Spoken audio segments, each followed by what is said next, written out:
ओम नमः शिवाय। भारत माता शिवशक्ति अवतार सत्य गीता मुरಳಿ ಓಂ ಪಿತಾಶ್ರೀ ಶಿವಬಾಬಾರವರ ನೆನಪಿದೆಯೇ? ಮುರಳಿಯ ದಿನಾಂಕ 14/10/2025.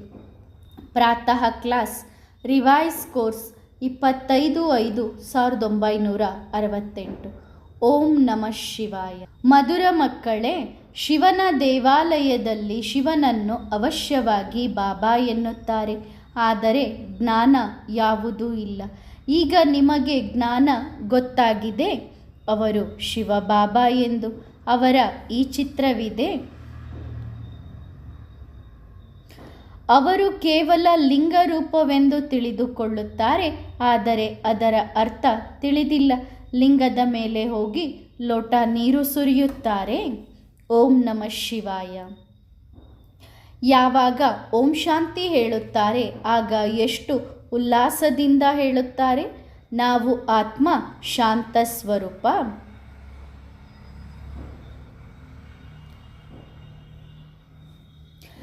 ಯಾವಾಗ ಓಂ ಶಾಂತಿ ಹೇಳುತ್ತಾರೆ, ಆಗ ಎಷ್ಟು ಉಲ್ಲಾಸದಿಂದ ಹೇಳುತ್ತಾರೆ. ನಾವು ಆತ್ಮ ಶಾಂತ ಸ್ವರೂಪ. ಇದರ ಅರ್ಥ ಎಷ್ಟು ಸಹಜ. ತಂದೆಯೂ ಹೇಳುತ್ತಾರೆ ಓಂ ಶಾಂತಿ. ದಾದಾ ಕೂಡ ಹೇಳುತ್ತಾರೆ ಓಂ ಶಾಂತಿ. ಅವರೂ ಹೇಳುತ್ತಾರೆ ನಾನು ಪರಮಾತ್ಮ. ಇವರೂ ಹೇಳುತ್ತಾರೆ ನಾನು ಆತ್ಮ. ನೀವು ಎಲ್ಲರೂ ನಕ್ಷತ್ರಗಳು. ಎಲ್ಲ ನಕ್ಷತ್ರಗಳಿಗೆ ತಂದೆಯೂ ಬೇಕು ಅಲ್ಲವೇ? ಗಾಯನ ಮಾಡಲಾಗಿದೆ ಸೂರ್ಯ, ಚಂದ್ರ ಮತ್ತು ನಕ್ಷತ್ರಗಳು ಎಂದು.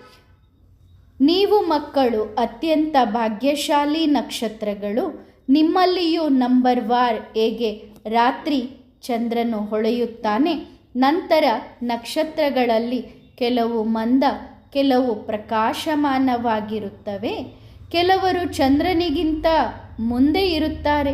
ನಕ್ಷತ್ರಗಳಲ್ಲವೇ? ನೀವೂ ಸಹ ಜ್ಞಾನ ನಕ್ಷತ್ರಗಳು. ಭ್ರೂಮಧ್ಯದಲ್ಲಿ ಹೊಳೆಯುವ ಅದ್ಭುತ ನಕ್ಷತ್ರವೇ ಆತ್ಮ. ತಂದೆ ಹೇಳುತ್ತಾರೆ ಈ ನಕ್ಷತ್ರಗಳು ಎಷ್ಟು ಅದ್ಭುತ. ಒಂದು ಸಣ್ಣ ಬಿಂದು, ಇದು ಯಾರಿಗೂ ಗೊತ್ತಿಲ್ಲ. ಆತ್ಮವೇ ದೇಹದಿಂದ ಬೇರೆ ಬೇರೆ ಪಾತ್ರಗಳನ್ನು ಅಭಿನಯಿಸುತ್ತದೆ. ಇದು ದೊಡ್ಡ ಅದ್ಭುತ. ಹೀಗಾಗಿ ನೀವು ಮಕ್ಕಳಲ್ಲಿಯೂ ನಂಬರ್ ವಾರ್ ಕೆಲವರು ಹೇಗೆ ಇದ್ದಾರೆ. ಯಾರು ನಕ್ಷತ್ರಗಳು ಚೆನ್ನಾಗಿ ಹೊಳೆಯುತ್ತಾರೆ ಅವರನ್ನೇ ತಂದೆ ನೆನಪು ಮಾಡುತ್ತಾರೆ. ಹೆಚ್ಚು ಸೇವೆ ಯಾರು ಮಾಡುತ್ತಾರೆ ಅವರಿಗೆ ಕರೆಂಟ್ ಸಿಗುತ್ತದೆ. ತಮೋಪ್ರಧಾನರಿಂದ ಸತೋಪ್ರಧಾನರಾಗಲು ನಿಮ್ಮ ಬ್ಯಾಟ್ರಿ ತುಂಬಿಕೊಳ್ಳುತ್ತದೆ. ಸರ್ಚ್ ಲೈಟ್ ಸಹ ನಂಬರ್ ವಾರ್ ಪುರುಷಾರ್ಥದಂತೆ ಸಿಗುತ್ತದೆ. ತಂದೆ ಹೇಳುತ್ತಾರೆ ಯಾರು ನನಗೋಸ್ಕರ ಎಲ್ಲವನ್ನೂ ತ್ಯಾಗ ಮಾಡಿ ಸೇವೆಯಲ್ಲಿ ನಿರತರಾಗುತ್ತಾರೆ ಅವರು ಬಹಳ ಪ್ರಿಯರು. ಹೃದಯದ ಸಿಂಹಾಸನಕ್ಕೆ ಏರುತ್ತಾರೆ. ತಂದೆ ಹೃದಯವನ್ನು ತೆಗೆದುಕೊಳ್ಳುವವರು ಅಲ್ಲವೇ? ದಿಲ್ವಾಡ ಮಂದಿರವೂ ಇದೆ. ದಿಲ್ವಾಲಾ ಅಂದರೆ ಹೃದಯ ತೆಗೆದುಕೊಳ್ಳುವವನ ಮಂದಿರ. ಯಾರ ಹೃದಯ ತೆಗೆದುಕೊಳ್ಳುತ್ತಾರೆ? ನೀವು ನೋಡಿದ್ದೀರಿ ಅಲ್ಲವೇ? ಪ್ರಜಾಪಿತ ಬ್ರಹ್ಮ ಕುಳಿತಿದ್ದಾರೆ. ಅವಶ್ಯವಾಗಿ ಅವರಲ್ಲಿ ಶಿವಬಾಬನ ಪ್ರವೇಶತೆ ಆಗುತ್ತದೆ ಮತ್ತು ಮೇಲ್ಭಾಗದಲ್ಲಿ ಸ್ವರ್ಗದ ಸ್ಥಾಪನೆಯ ಚಿತ್ರವಿದೆ. ಕೆಳಗೆ ತಪಸ್ಸಿನಲ್ಲಿ ಕುಳಿತಿದ್ದಾರೆ. ಇದು ಕೇವಲ ಸಣ್ಣ ಮಾದರಿಯ ರೂಪದಲ್ಲಿ ನಿರ್ಮಿತವಾಗಿದೆ. ಯಾರು ಅತ್ಯುತ್ತಮ ಸೇವೆ ಮಾಡುವವರು ಇದ್ದಾರೆ ಅವರು ಬಹಳ ಸಹಯೋಗಿಗಳು, ಮಹಾರಥಿಗಳು, ಕುದುರೆ ಸವಾರರು, ಕಾಲಾಳುಗಳು ಇರುತ್ತಾರೆ ಅಲ್ಲವೇ? ಈ ದೇವಾಲಯ ಅತ್ಯಂತ ನಿಖರವಾದ ನೆನಪಿನ ಸ್ಮಾರಕವಾಗಿದೆ. ನೀವು ಹೇಳುತ್ತೀರಿ ಇದು ನಮ್ಮ ಯಾದ್ಗಾರ್. ಈಗ ನಿಮಗೆ ಎಷ್ಟು ಬೆಳಕು ಸಿಕ್ಕಿದೆ. ಮತ್ತಾರಿಗೂ ಜ್ಞಾನದ ಕಣ್ಣು ಇಲ್ಲ. ಭಕ್ತಿ ಮಾರ್ಗದಲ್ಲಿ ಜನರು ಏನು ಕೇಳುತ್ತಾರೆ ಅದು ಸತ್ಯಾಸತ್ಯ ಎಂದು ಹೇಳುತ್ತಾರೆ. ಆದರೆ ನಿಜವಾಗಿ ಅದು ಸುಳ್ಳು. ಅದನ್ನು ಸತ್ಯವೆಂದು ಭಾವಿಸುತ್ತಾರೆ. ಆದರೆ ತಂದೆ ಸತ್ಯ. ಅವರೇ ನಿಮಗೆ ಸತ್ಯ ಹೇಳುತ್ತಾರೆ. ಆದ್ದರಿಂದ ನೀವು ವಿಶ್ವದ ಮಾಲೀಕರಾಗುತ್ತೀರಿ. ತಂದೆ ನಿಮಗೆ ಯಾವುದೇ ಕಷ್ಟ ಕೊಡುವುದಿಲ್ಲ. ಎಲ್ಲ ವೃಕ್ಷದ ರಹಸ್ಯ ಈಗ ನಿಮ್ಮ ಬುದ್ಧಿಯಲ್ಲಿ ಕುಳಿತಿದೆ. ತಂದೆಯು ತುಂಬ ಸಹಜವಾಗಿ ತಿಳಿಸುತ್ತಾರೆ, ಆದರೆ ಸಮಯ ಏಕೆ ಹಿಡಿಯುತ್ತದೆ? ಜ್ಞಾನ ಅಥವಾ ಆಸ್ತಿ ಪಡೆಯಲು ಸಮಯ ಬೇಕಿಲ್ಲ, ಆದರೆ ಪವಿತ್ರರಾಗಲು ಸಮಯ ಬೇಕಾಗಿದೆ. ಮುಖ್ಯವಾದುದು ಯೋಗ ಯಾತ್ರೆ. ಇಲ್ಲಿ ನೀವು ಬಂದಾಗ ಯೋಗದ ಯಾತ್ರೆಗೆ ಹೆಚ್ಚು ಗಮನ ಇರುತ್ತದೆ. ಮನೆಯಲ್ಲಿ ಅಷ್ಟು ಯೋಗ ಆಗುವುದಿಲ್ಲ. ಇಲ್ಲಿಯೂ ನಂಬರ್ ವಾರ್ ಇದ್ದಾರೆ. ಕೆಲವರು ಇಲ್ಲಿ ಕುಳಿತು ಬುದ್ಧಿಯಲ್ಲಿ ನಶೆಯಲ್ಲಿರುತ್ತಾರೆ. ನಾವು ಮಕ್ಕಳು, ಅವರು ತಂದೆ. ಬೇಹದ್ದಿನ ತಂದೆ ಮತ್ತು ನಾವು ಮಕ್ಕಳು ಕುಳಿತಿದ್ದೇವೆ. ನೀವು ಮಕ್ಕಳು ತಿಳಿದಿದ್ದೀರಿ, ತಂದೆ ಈ ದೇಹದಲ್ಲಿ ಬಂದಿದ್ದಾರೆ, ದಿವ್ಯ ದೃಷ್ಟಿ ಕೊಡುತ್ತಿದ್ದಾರೆ, ಸೇವೆ ಮಾಡುತ್ತಿದ್ದಾರೆ. ಹಾಗಾದರೆ ಆ ಒಬ್ಬನನ್ನೇ ನೆನಪು ಮಾಡಬೇಕು, ಬೇರೆ ಕಡೆಗೆ ಬುದ್ಧಿ ಹೋಗಬಾರದು. ನಾನು ಇಲ್ಲಿ ಬ್ರಾಹ್ಮಣಿಯನ್ನು ಕುಳ್ಳಿರಿಸುತ್ತೇನೆ ಅಂದರೆ ಅವರು ಪೂರ್ಣ ವರದಿ ಕೊಡುತ್ತಾರೆ ಎಂದು. ಯಾರ ಬುದ್ಧಿ ಹೊರಗೆ ಹೋಗುತ್ತದೆ, ಯಾರು ಏನು ಮಾಡುತ್ತಾರೆ, ಯಾರಿಗೆ ಮಾಯೆಯ ತೂಕಡಿಕೆ ಬರುತ್ತದೆ, ಇದನ್ನು ಅವರು ಹೇಳುತ್ತಾರೆ. ಮೊದಲಾದರೆ ಹೀಗೆ ಮಾಡಿದಾಗ ಬಾಬಾ ಅವರನ್ನು ಮುಂದೆ ಕೂರಿಸುತ್ತಿದ್ದರು. ಈಗಲೂ ಆ ಯೋಚನೆ ಬರುತ್ತದೆ, ಮತ್ತೆ ಹೀಗೆ ಮಾಡೋಣ ಎಂದು. ಆದರೆ ಅವರ ಗಮನ ಬದಲಾಗದಿರಲಿ, ಅವರಿಗೆ ಗೊಂದಲವಾಗದಿರಲಿ ಎಂದು ಬಿಡುತ್ತೇನೆ. ಯಾರು ನಕ್ಷತ್ರಗಳು ಚೆನ್ನಾಗಿ ಸೇವೆ ಮಾಡುತ್ತಾರೆ ಅವರನ್ನು ನೋಡುತ್ತಾರೆ. ತಂದೆಯ ಪ್ರೀತಿ ಇದೆಯಲ್ಲವೇ? ಸ್ಥಾಪನೆಯಲ್ಲಿ ಸಹಯೋಗ ಕೊಡುತ್ತಾರೆ. ಬೇಹದ್ದಿನ ಕಲ್ಪದಂತೆಯೇ ಮಾಡುತ್ತಾರೆ. ಈ ರಾಜಧಾನಿ ಸ್ಥಾಪನೆಯಾಗುತ್ತಿದೆ, ಅನೇಕ ಬಾರಿ ಸ್ಥಾಪನೆಯಾಗಿದೆ. ಇದು ಡ್ರಾಮಾದ ಚಕ್ರ ತಿರುಗುತ್ತಿರುತ್ತದೆ. ಇದರಲ್ಲಿ ಚಿಂತೆ ಬೇಡ. ತಂದೆಯ ಜೊತೆಗೆ ಇದ್ದಾಗ ಅವರ ಸಂಘದಿಂದ ಅವರದೇ ಬಣ್ಣ ತಾಗುತ್ತದೆ, ಚಿಂತೆ ಕಡಿಮೆಯಾಗುತ್ತದೆ. ಎಲ್ಲವೂ ಡ್ರಾಮಾ ಮಾಡಲ್ಪಟ್ಟಿದೆ. ತಂದೆ ಮಕ್ಕಳಿಗಾಗಿ ಸ್ವರ್ಗದ ರಾಜ್ಯವನ್ನು ತಂದಿದ್ದಾರೆ. ಕೇವಲ ಹೇಳುತ್ತಾರೆ, ಮಧುರ ಮಕ್ಕಳೇ, ಪತಿತರಿಂದ ಪಾವನರಾಗಲು ತಂದೆಯನ್ನು ನೆನಪು ಮಾಡಿರಿ. ಈಗ ಹೋಗಬೇಕಾಗಿದೆ ಮಧುರ ಮನೆಗೆ. ಅದಕ್ಕಾಗಿ ನೀವು ಭಕ್ತಿ ಮಾರ್ಗದಲ್ಲಿ ತಲೆ ಹೊಡೆದುಕೊಳ್ಳುತ್ತೀರಿ, ಆದರೆ ಯಾರೂ ವಾಪಸ್ ಮನೆಗೆ ಹೋಗುವುದಿಲ್ಲ. ಈಗ ತಂದೆಯನ್ನು ನೆನಪು ಮಾಡಿರಿ. ಸ್ವದರ್ಶನ ಚಕ್ರ ತಿರುಗಿಸಿರಿ. ಆಲ್ಫ್ ಮತ್ತು ಬೇ, ತಂದೆ ಮತ್ತು ತಂದೆಯ ಆಸ್ತಿ. ತಂದೆಯನ್ನು ನೆನಪು ಮಾಡಿರಿ ಮತ್ತು 84 ಜನ್ಮಗಳ ಚಕ್ರವನ್ನು ನೆನಪು ಮಾಡಿರಿ. ಆತ್ಮನಿಗೆ ಈಗ 84 ಜನ್ಮಗಳ ಚಕ್ರದ ಜ್ಞಾನವಿದೆ. ರಚಯಿತ ಮತ್ತು ರಚನೆಯ ಆದಿ ಮಧ್ಯ ಅಂತ್ಯ ಯಾರಿಗೂ ಗೊತ್ತಿಲ್ಲ. ನಿಮಗೆ ಗೊತ್ತಿದ್ದರೂ ನಂಬರ್ ವಾರ್ ಪುರುಷಾರ್ಥದಂತೆ ಗೊತ್ತಿದೆ. ಬೆಳಗ್ಗೆ ಎದ್ದಾಗ ನಿಮ್ಮ ಬುದ್ಧಿಯಲ್ಲಿ ಇರಲಿ, ನಾವು 84 ಜನ್ಮಗಳ ಚಕ್ರ ಪೂರ್ಣಗೊಳಿಸಿದ್ದೇವೆ, ಈಗ ಹಿಂದಿರುಗಬೇಕು. ಆದ್ದರಿಂದ ತಂದೆಯನ್ನು ನೆನಪು ಮಾಡಬೇಕು ಮತ್ತು ಚಕ್ರವನ್ನು ನೆನಪು ಮಾಡಬೇಕು. ಆಗ ನೀವು ಚಕ್ರವರ್ತಿ ಆಗುತ್ತೀರಿ. ಇದು ಸಹಜ ಅಲ್ಲವೇ? ಆದರೆ ಮಾಯೆ ನಿಮಗೆ ಮರೆಸುತ್ತದೆ. ಮಾಯೆಯ ಬಿರುಗಾಳಿ ದೀಪಗಳನ್ನು ಕಂಪಿಸುತ್ತದೆ, ಅಂದರೆ ದೀಪವನ್ನು ಆರಿಸಲು ಪ್ರಯತ್ನಿಸುತ್ತದೆ. ಮಾಯೆ ಕೆಟ್ಟದು. ಮಾಯೆಗೆ ಶಕ್ತಿ ಇಷ್ಟಿದೆ ಎಂದರೆ ಅದು ಮಕ್ಕಳಿಗೆ ತಂದೆಯ ನೆನಪನ್ನು ಮರೆಸುತ್ತದೆ. ಖುಷಿ ಸ್ಥಿರವಾಗುವುದಿಲ್ಲ. ತಂದೆಯನ್ನು ನೆನಪು ಮಾಡಲು ಕುಳಿತಾಗ ಬುದ್ಧಿ ಬೇರೆಡೆಗೆ ಹೋಗುತ್ತದೆ.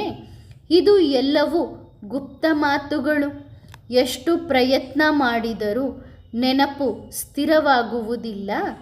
ಕೆಲವರ ಬುದ್ಧಿ ಚಂಚಲವಾದರೂ ಮತ್ತೆ ತಕ್ಷಣ ಸ್ಥಿರವಾಗುತ್ತದೆ. ಕೆಲವರು ತಕ್ಷಣ ಸ್ಥಿರರಾಗುತ್ತಾರೆ. ಕೆಲವರಿಗೆ ಎಷ್ಟೇ ತಲೆ ಕೆಡಿಸಿಕೊಂಡರೂ ಬುದ್ಧಿ ಸ್ಥಿರವಾಗುವುದಿಲ್ಲ. ಇದನ್ನು ಮಾಯೆಯ ಯುದ್ಧ ಎನ್ನುತ್ತಾರೆ. ಕರ್ಮವನ್ನು ಅಕರ್ಮವನ್ನಾಗಿಸಲು ಎಷ್ಟು ಶ್ರಮ ಪಡಬೇಕು. ಅಲ್ಲಿ ರಾವಣನ ರಾಜ್ಯವಿಲ್ಲ. ಆದ್ದರಿಂದ ಕರ್ಮ ವಿಕರ್ಮ ಆಗುವುದಿಲ್ಲ, ಮಾಯೆಯೇ ಇರುವುದಿಲ್ಲ ತಪ್ಪು ಕೆಲಸ ಮಾಡಿಸಲು. ಇದು ರಾಮನ ನಾಟಕ. ಅರ್ಧ ಕಲ್ಪ ರಾಮರಾಜ್ಯ, ಅರ್ಧ ಕಲ್ಪ ರಾವಣನ ರಾಜ್ಯ. ಹಗಲು ಮತ್ತು ರಾತ್ರಿ. ಸಂಗಮ ಯುಗದಲ್ಲಿ ಬ್ರಾಹ್ಮಣರೇ ಇರುತ್ತಾರೆ. ನೀವು ಈಗ ಬ್ರಾಹ್ಮಣರೇ ಅರಿಯುತ್ತಿದ್ದೀರಿ. ರಾತ್ರಿ ಪೂರ್ಣವಾಗುತ್ತಿದೆ, ಹಗಲು ಪ್ರಾರಂಭವಾಗುತ್ತಿದೆ. ಬೇರೆ ವರ್ಣದವರು ಇದನ್ನು ತಿಳಿಯುವುದಿಲ್ಲ. ಸನ್ಯಾಸಿಗಳು ಇತರರು ಏನೂ ಅರಿಯುವುದಿಲ್ಲ. ಇಲ್ಲಿಯೂ ಸಹ ಮನೆಗಳಲ್ಲಿ ವಾಸಿಸುತ್ತಾರೆ. ಅವರ ಶಿಷ್ಯರು ತಕ್ಷಣ ಮನೆಗಳ ವ್ಯವಸ್ಥೆ ಮಾಡುತ್ತಾರೆ.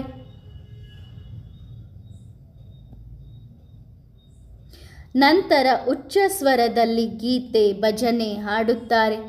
ಆದರೆ ನೀವು ಶಬ್ದದಿಂದ ದೂರ ಹೋಗಬೇಕು. ನೀವು ತಂದೆಯ ನೆನಪಿನಲ್ಲಿ ಮಸ್ತಾಗಿರಬೇಕು. ಆತ್ಮನಿಗೆ ಜ್ಞಾನದ ಮೂರನೇ ಕಣ್ಣು ಸಿಕ್ಕಿದೆ. ಆತ್ಮನಿಗೆ ಗೊತ್ತಿದೆ ತಂದೆಯನ್ನು ನೆನಪು ಮಾಡಬೇಕು. ಭಕ್ತಿ ಮಾರ್ಗದಲ್ಲಿ ಶಿವಬಾಬಾ ಶಿವಬಾಬಾ ಎಂದು ಹೇಳುತ್ತಾ ಬಂದಿದ್ದಾರೆ. ಶಿವನ ದೇವಾಲಯದಲ್ಲಿ ಶಿವನನ್ನು ತಂದೆ ಎನ್ನುತ್ತಾರೆ. ಆದರೆ ಜ್ಞಾನ ಇಲ್ಲ. ಈಗ ನಿಮಗೆ ಗೊತ್ತಿದೆ ಅವರು ಶಿವಬಾಬಾ ಎನ್ನುವುದು. ಅವರ ಚಿತ್ರವಿದೆ.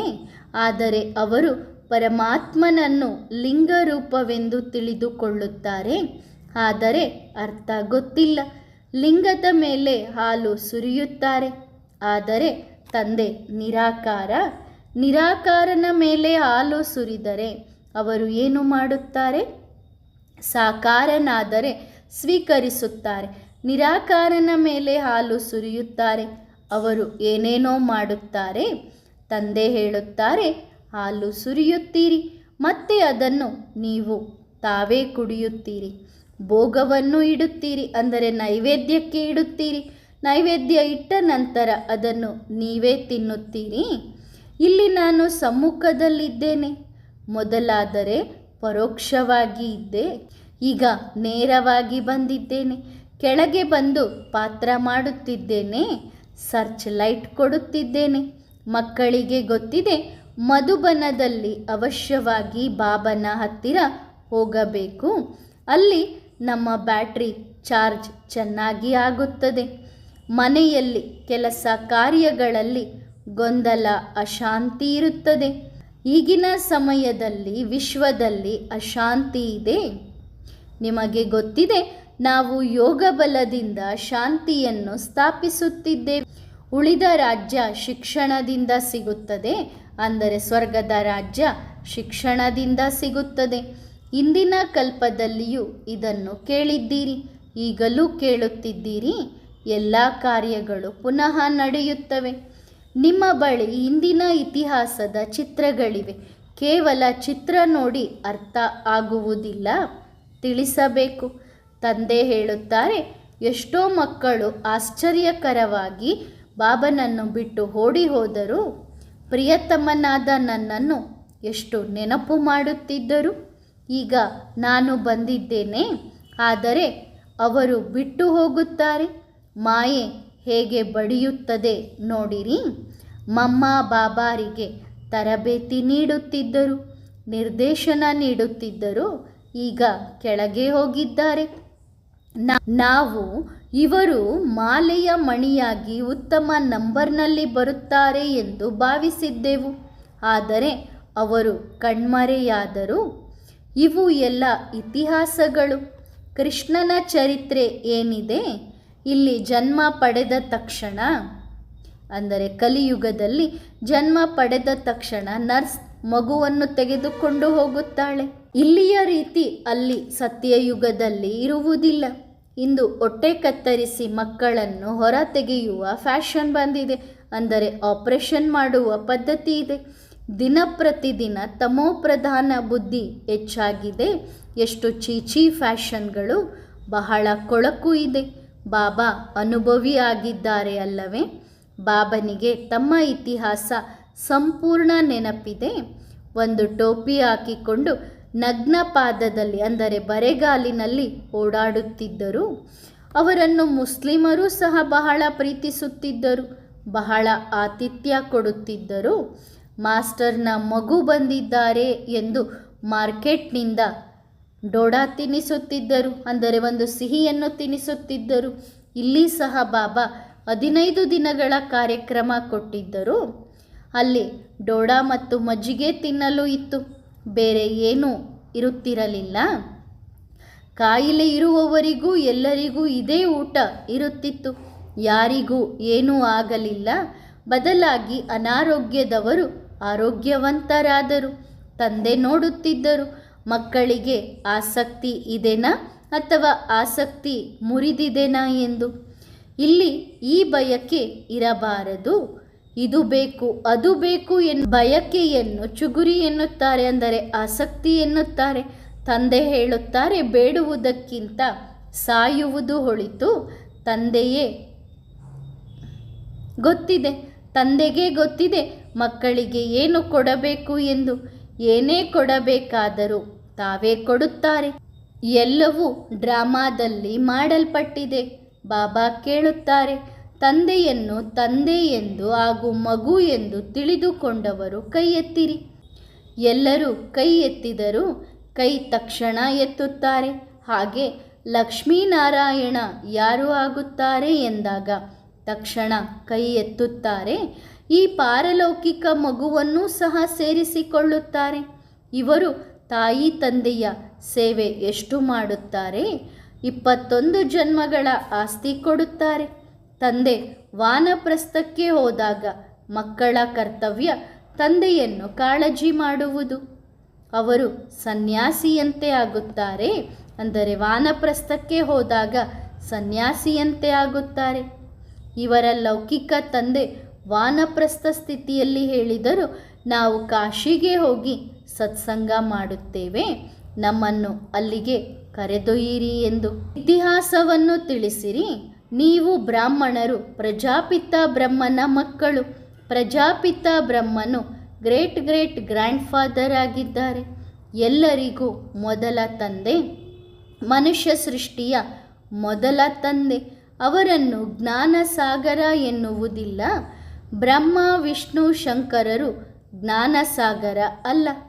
ಜ್ಞಾನಸಾಗರ ಶಿವಬಾಬಾ ಮಾತ್ರ. ಈಗ ಅವರು ಬೇಹದ್ದಿನ ತಂದೆ. ಹಾಗಾದರೆ ಅವರಿಂದ ಆಸ್ತಿ ಸಿಗಬೇಕು ಅಲ್ಲವೇ? ನಿರಾಕಾರ ಪರಮಪಿತ ಪರಮಾತ್ಮ ಯಾವಾಗ ಹೇಗೆ ಬಂದರು? ಅವರ ಜಯಂತಿ ಆಚರಿಸುತ್ತಾರೆ, ಆದರೆ ಅವರ ಬಗ್ಗೆ ಯಾರಿಗೂ ಗೊತ್ತಿಲ್ಲ. ನಿರಾಕಾರ ಆತ್ಮಗಳಿಗೆ ತಮ್ಮದೇ ಆದ ದೇಹ ದೊರೆಯುತ್ತದೆ, ಆದರೆ ಇವರು ಗರ್ಭದಲ್ಲಿ ಬರುವುದಿಲ್ಲ. ಶಿವಬಾಬಾ ಹೇಳುತ್ತಾರೆ, ನಾನು ಇವರ ತನುವಿನಲ್ಲಿ ಪ್ರವೇಶಿಸುತ್ತೇನೆ. ಇವರ ಅನೇಕ ಜನ್ಮಗಳ ಅಂತ್ಯದಲ್ಲಿ ವಾನಪ್ರಸ್ಥ ಸ್ಥಿತಿಯಲ್ಲಿ ಬರುತ್ತೇನೆ. ಮನುಷ್ಯರು ಸನ್ಯಾಸಿಗಳಾದಾಗ ವಾನಪ್ರಸ್ಥ ಸ್ಥಿತಿ ಎನ್ನಲ್ಪಡುತ್ತದೆ. ಈಗ ತಂದೆ ಹೇಳುತ್ತಾರೆ, ಮಕ್ಕಳೇ, ನೀವು 84 ಜನ್ಮಗಳನ್ನು ಪೂರ್ಣಗೊಳಿಸಿದ್ದೀರಿ. ಇದು ಅನೇಕ ಜನ್ಮಗಳ ಅಂತ್ಯದ ಜನ್ಮ. ನಿಮಗೆ ಲೆಕ್ಕ ಗೊತ್ತಿದೆ ಅಲ್ಲವೇ? ನಾನು ಇವರೊಳಗೆ ಪ್ರವೇಶಿಸುತ್ತೇನೆ. ನಾನು ಎಲ್ಲಿ ಕುಳಿತಿದ್ದೇನೆ? ಅವರ ಆತ್ಮ ಕುಳಿತಿರುವ ಜಾಗದ ಪಕ್ಕದಲ್ಲೇ ನಾನು ಕುಳಿತಿದ್ದೇನೆ. ಹೇಗೆ ಗುರು ಶಿಷ್ಯನನ್ನು ಪಕ್ಕದಲ್ಲಿ ಗದ್ದಿಗೆಯ ಮೇಲೆ ಕುಳ್ಳಿರಿಸಿಕೊಳ್ಳುತ್ತಾರೆ, ಹಾಗೆ ಅವರ ಸ್ಥಾನ ಇಲ್ಲಿದೆ. ನನ್ನದೂ ಸಹ ಇಲ್ಲೇ ಇದೆ. ನಾನು ಹೇಳುತ್ತೇನೆ, ಓ ಆತ್ಮರುಗಳೇ, ನನ್ನೊಬ್ಬನನ್ನೇ ನೆನಪು ಮಾಡಿರಿ, ಆಗ ಪಾಪ ನಾಶವಾಗುತ್ತದೆ. ಮನುಷ್ಯರಿಂದ ದೇವತೆಗಳಾಗಬೇಕಾಗಿದೆ. ಇದು ರಾಜಯೋಗ. ಭಕ್ತಿ ಮುರ್ದಾಬಾದ್, ಜ್ಞಾನ ಜಿಂದಾಬಾದ್. ಹಳೆಯ ಲೋಕ ಸಮಾಪ್ತಿಯಾಗಲಿದೆ. ಹೊಸ ಜಗತ್ತಿಗಾಗಿ ರಾಜಯೋಗ ಅಗತ್ಯ. ಸತ್ಯಯುಗದ ಆದಿಯಲ್ಲಿ ಆದಿ ಸನಾತನ ದೇವಿ ದೇವತಾ ಧರ್ಮ ಇತ್ತು. ಕಲಿಯುಗದ ಅಂತ್ಯದಲ್ಲಿ ಏನಿದೆ? ಅನೇಕ ಧರ್ಮಗಳು, ಆದರೆ ಆದಿ ಸನಾತನ ದೇವಿ ದೇವತಾ ಧರ್ಮ ಇಲ್ಲ. ತಂದೆ ಹೇಳುತ್ತಾರೆ, ನಾನು ಬಂದು ಆದಿ ಸನಾತನ ದೇವಿ ದೇವತಾ ಧರ್ಮದ ಸ್ಥಾಪನೆ ಮಾಡುತ್ತೇನೆ. ಅಡಿಪಾಯ ಹಾಕುತ್ತೇನೆ. ತಂದೆಗೆ ಗೊತ್ತಿದೆ ಅರ್ಧ ಕಲ್ಪ ನೀವು ಭಕ್ತಿ ಮಾಡಿದ್ದೀರಿ. ಗುರುಗಳು ಅನೇಕರು ಇದ್ದಾರೆ, ಸದ್ಗುರು ಒಬ್ಬರೇ, ಅವರೇ ಸತ್ಯ, ಉಳಿದವರು ಸುಳ್ಳು. ಆದಿ ಸನಾತನ ದೇವಿ ದೇವತಾ ಧರ್ಮ ಸತ್ಯವಾಗಿತ್ತು ಅಲ್ಲವೇ? ತಂದೆ ಸತ್ಯ, ಇದನ್ನು ಮಕ್ಕಳಿಗೆ ತಿಳಿಸಲಾಗಿದೆ. ಒಂದು ರುದ್ರಮಾಲೆ, ಇನ್ನೊಂದು ರುಂಡಮಾಲೆ ವಿಷ್ಣುವಿನದು. ಇದಕ್ಕಾಗಿ ನೀವು ಪುರುಷಾರ್ಥ ಮಾಡುತ್ತಿದ್ದೀರಿ. ತಂದೆಯನ್ನು ನೆನಪು ಮಾಡಿರಿ, ಆಗ ಮಾಲೆಯ ಮಣಿಯಾಗುತ್ತೀರಿ. ಭಕ್ತಿ ಮಾರ್ಗದಲ್ಲಿ ನೀವು ಈ ಮಾಲೆಯನ್ನೇ ಸ್ಮರಿಸುತ್ತೀರಿ, ಆದರೆ ಅದರ ಅರ್ಥ ಅರಿಯುವುದಿಲ್ಲ. ಆ ಮಾಲೆಯಲ್ಲಿ ಮೇಲಿನ ಹೂವು ಯಾರು? ಯಾವ ಮಾಲೆಯನ್ನು ತಿರುಗಿಸುತ್ತೀರಿ? ಮೇಲಿನ ಜೋಡಿ ಮಣಿ ಯಾರು? ಮಣಿಗಳು ಯಾರು? ಏನೂ ಗೊತ್ತಿಲ್ಲ. ರಾಮ ರಾಮ ಎನ್ನುತ್ತಾ ಮಾಲೆ ತಿರುಗಿಸುತ್ತಾರೆ, ಅರ್ಥ ಗೊತ್ತಿಲ್ಲ. ರಾಮ ರಾಮ ಎನ್ನುತ್ತಾರೆ, ಎಲ್ಲರೂ ರಾಮನೇ ಎಂದು ಅರ್ಥ ಮಾಡಿಕೊಳ್ಳುತ್ತಾರೆ. ಇದು ಸರ್ವವ್ಯಾಪಿಯ ಅಂಧಕಾರ, ಇದರಿಂದ ಹೊರಬರಬೇಕಾಗಿದೆ. ಮಾಲೆಯ ಅರ್ಥವೇ ಗೊತ್ತಿಲ್ಲ. 100 ಸಾರಿ ಮಾಲೆ ತಿರುಗಿಸಿರಿ ಎಂದು ಕೆಲವರು ಹೇಳುತ್ತಾರೆ. ಬಾಬಾ ಅನುಭವಿ ಅಲ್ಲವೇ? 12 ಜನ ಗುರುಗಳ ಅನುಭವ ಪಡೆದಿದ್ದಾರೆ, ನಂತರ ಬಿಟ್ಟರು. ಹೀಗೆ ಅನೇಕರು ಇರುತ್ತಾರೆ. ತಮ್ಮ ಗುರು ಇದ್ದರೂ ಬೇರೆಲ್ಲಿಗೋ ಹೋಗುತ್ತಾರೆ, ಆಗ ಅಲ್ಲಿ ಬೇರೆ ಅನುಭವ ಪಡೆಯುತ್ತಾರೆ. ಮಾಲೆಯನ್ನು ತಿರುಗಿಸುತ್ತಾರೆ, ಆದರೂ ಅಂಧಶ್ರದ್ಧೆಯಲ್ಲಿ ಇದ್ದಾರೆ. ಮಾಲೆ ತಿರುಗಿಸುವುದು ಪೂರ್ಣಗೊಳಿಸಿ ಹೂವಿಗೆ ನಮಸ್ಕಾರ ಮಾಡುತ್ತಾರೆ. ಶಿವಬಾಬಾ ಹೂವಲ್ಲವೇ? ಮಾಲೆಯ ಮಣಿಗಳು. ನೀವು ಅನನ್ಯ ಮಕ್ಕಳು ಆಗುತ್ತೀರಿ. ನಿಮ್ಮ ಸ್ಮರಣೆ ನಡೆಯುತ್ತದೆ.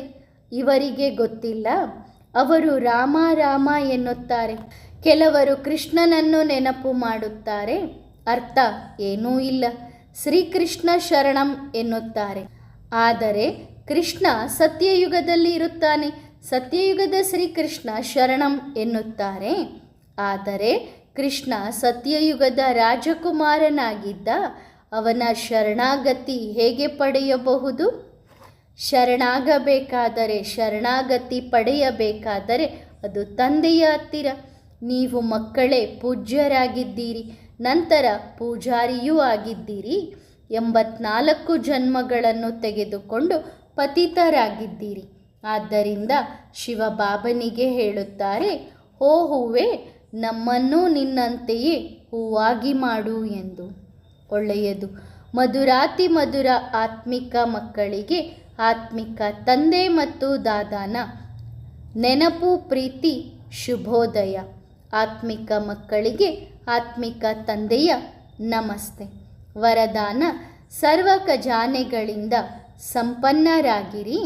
ಸಂಗಮ ಯುಗವು ತಂದೆಯಿಂದ ಸರ್ವ ಪ್ರಾಪ್ತಿಗಳನ್ನು ಮಾಡಿಕೊಳ್ಳುವ ಯುಗವಾಗಿದೆ. ಆದ್ದರಿಂದ ನಿಮ್ಮ ಖಜಾನೆಗಳನ್ನು ಪರಿಶೀಲಿಸಿರಿ ಮತ್ತು ಸಮಯಕ್ಕೂ ಮೊದಲು ಸಂಗ್ರಹಿಸಿಕೊಳ್ಳಿರಿ. ಸಮಯದ ಖಜಾನೆಯನ್ನು ಯಾವಾಗಲೂ ನಿಮ್ಮ ಹಾಗೂ ಸರ್ವರ ಕಲ್ಯಾಣಕ್ಕಾಗಿ ಬಳಸುತ್ತೀರಿ. ಆಗ ಇತರೆ ಎಲ್ಲ ಖಜಾನೆಗಳು ಸ್ವತಃ ಜಮಾವಾಗುತ್ತದೆ. ಒಳ್ಳೆಯದು. ಓಂ ನಮಃ ಶಿವಾಯ.